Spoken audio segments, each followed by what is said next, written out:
ಲೋಕಾಯುಕ್ತ ಅಧಿಕಾರಿಗಳ ಹೆಸರಿನಲ್ಲಿ ಸರ್ಕಾರಿ ಅಧಿಕಾರಿಗಳಿಗೆ ಬೆದರಿಕೆ ಹಾಕಿರುವಂತ ಆರೋಪ ಕೇಳಿಬಂದಿದೆ. ಲೋಕಾಯುಕ್ತ ಡಿವೈಎಸ್ಪಿ ಅಂತೇಳಿ ಕರೆ ಮಾಡಿ ಹಣಕ್ಕಾಗಿ ಡಿಮ್ಯಾಂಡ್ ಮಾಡಿದ್ದಾರೆ.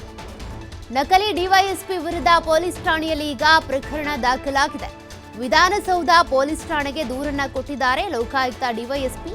ಹೀಗಾಗಿ ಈ ದೂರಿನ ಆಧಾರದ ಮೇಲೆ ಈಗ ತನಿಖೆ ಶುರುವಾಗ್ತಾ ಇದೆ. Lokayukta DYSP P Basavaraju R Magadam ಅವರು ಕೊಟ್ಟಿರುವಂತಹ ದೂರು ಇದು. ನಾವು ಲೋಕಾಯುಕ್ತ ಅಧಿಕಾರಿಗಳು ಅಂತ ಹೇಳಿಕೊಂಡು ಪರಿಚಯ ಮಾಡಿಕೊಂಡು ನಿಮ್ಮ ಮೇಲೆ ಅಕ್ರಮ ಆಸ್ತಿ ಗಳಿಕೆಯ ಆರೋಪ ಇದೆ, ನಾವು ನಿಮ್ಮ ಮನೆ ಮೇಲೆ ರೇಡ್ ಮಾಡಬಾರ್ದು ಅಂತಾದ್ರೆ ನೀವು ಇಂತಿಷ್ಟು ಹಣ ಕೊಡಬೇಕು ಅಂತ ಬೆದರಿಕೆ ಹಾಕಿದ್ರಂತೆ.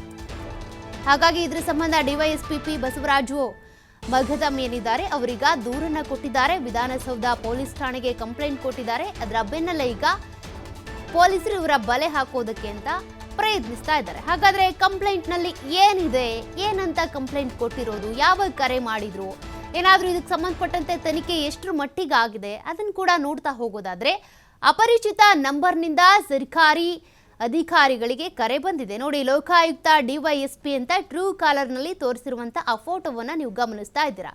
ಆ ಸಂದರ್ಭದಲ್ಲಿ ಅಕ್ರಮ ಆಸ್ತಿ ಗಳಿಕೆ ಕೇಸ್ ದಾಖಲಾಗಿದೆ ನಿಮ್ಮ ಮೇಲೆ, ಹೀಗಾಗಿ ನೀವು ಹಣ ಕೊಟ್ರೆ ಈ ಕೇಸ್ ಖುಲಾಸೆ ಆಗುತ್ತೆ, ಇಲ್ಲಾಂದ್ರೆ ರೇಡ್ ಮಾಡ್ತೀವಿ, ಪ್ರಕರಣ ದಾಖಲು ಮಾಡಬಾರ್ದು ಅಂದ್ರೆ ಹಣ ಕೊಡಿ ಅಂತ ಕೇಳಿದ್ದಾರಂತೆ. ಸರ್ಕಾರಿ ಅಧಿಕಾರಿಗಳ ಬಳಿ ಹಣಕ್ಕಾಗಿ ಡಿಮ್ಯಾಂಡ್ ಮಾಡಿರೋದು.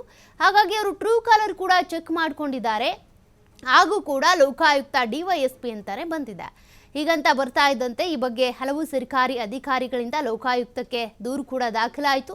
ದೂರು ಬಂದ ಕೂಡಲೇ ಲೋಕಾಯುಕ್ತ ಅಧಿಕಾರಿಗಳು ಎಚ್ಚೆತ್ತುಕೊಂಡು ಆರೋಪಿ ನಂಬರ್ ಟ್ರೇಸ್ ಮಾಡಿದಾಗ ಮಹಾರಾಷ್ಟ್ರದ ಶಿರೋಲ್ ಬಳಿ ಈ ನಂಬರ್ ಲೊಕೇಶನ್ ಗೊತ್ತಾಗಿದೆ.